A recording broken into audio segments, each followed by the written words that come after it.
Our clinical nutritionist, Sara Vance of Rebalance, is here, Rebalance Life, with the truths and myths about those healthy bones. Sarah, good morning. Good to see you as always. Good to see you too. So I've always heard that milk does something to our bones. They make it stronger. They tell us that from when we're little babies. Right. I mean, it's pounded in our head that, you need to drink 3 glasses of milk a day to build strong bones. And I think a lot of parents are thinking, if my kid is drinking lots of milk, that's what we need to be doing for the strong bones. And the interesting thing is, the countries with the highest consumption of milk actually have the highest rates of fractures.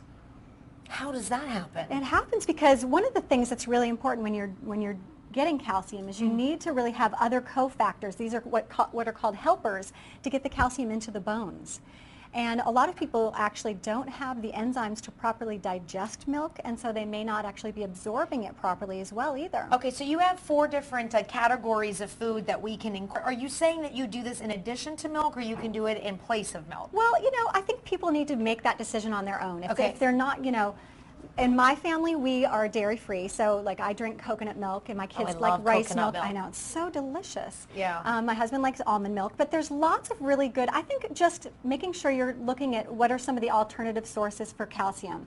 One of the best sources of calcium other than dairy is sardines. A lot of people don't really think about, I know you make that face, my son loves sardines. Are you kidding me? I'm not How kidding old's your you. son? He's almost 11. He puts them on crackers, he eats them, and so the thing about it is it has about 3 times the calcium of milk. Interesting. And in addition, it also has vitamin D in it naturally, CoQ10, so it's a very healthy fish.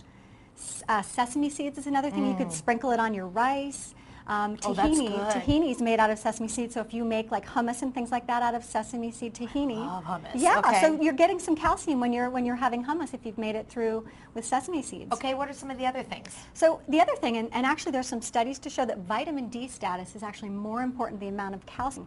Because without vitamin D, you're not getting the calcium into the bones. Okay. And so like what we do in my house is this Barlean's Mango Peach Omega Swirl, that has vitamin D in it.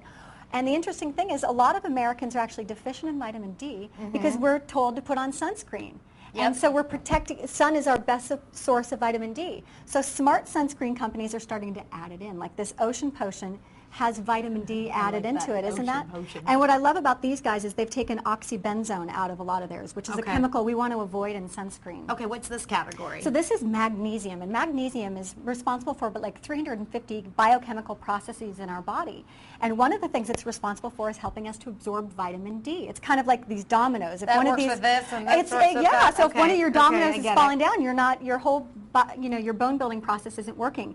The interesting thing about like we can absorb this through our skin. We can absorb magnesium through our skin. There's this magnesium oil. You can just, like my wrists were kind of hurting me, I'm just like spraying it on my wrists and you can absorb it this way. Interesting. You could take a sea salt bath and you're getting magnesium and all kinds of trace minerals. It's very relaxing. A lot of kids who are fidgety and have, short attention spans, you could give them a little magnesium before and it really helps to calm them. So it's very calming as well as good for your bones and everything. So then this last category is vitamin K, and this is a really interesting one. This is really important, especially for as you get older, if you're eating calcium. Again, vitamin K is important for delivering the calcium to the right place. It's like if we hired a moving company and they only sent one mover. So he couldn't move the couch, Oh, I like that. Yeah, so it's kind of like if we don't have these key things that are helping us, this makes sure that calcium, instead of getting into other places we don't want it, like our arteries of our heart, raising our risk of heart disease, gets it into our bones. And you're going to find that in leafy green vegetables. This is a great product. This is a green supplement. I make this amazing chocolate banana smoothie that has cacao in it, which is one of the best sources of magnesium. And it has vitamin K. This has vitamin D, vitamin K. It's just amazing. So, what's a jump rope? So this is just to show another thing that's super important for exercise. Really? Just like our muscles. If we stress our muscles, they build up stronger. And same with I didn't know that with bones. I would think that with all the other parts. Yeah, and so better than scootering around the cul-de-sac is something like jump rope, where you're putting that impact on it. And then basically, so if you want to do this, then you got to do that, which you got to do that, which you got to do that. You got to incorporate all of it. You got to try and incorporate all of it. And I know it's very detailed, so I wrote this all up, and I know you guys are linking to it. Yes, we do. I was just about to bring that up. If you want to read more information on building those stronger bones for your kids, just go to our website, fox5sandiego.com. You click that little tab that says Seen On. It'll get you right hooked up to Sarah, and you can read more about it and make sense of all of this, because it's a lot, but it's doable. It is doable. It is doable. All right, Sarah, always good to see you. Thank you. You All right, too. we'll send it back over to you.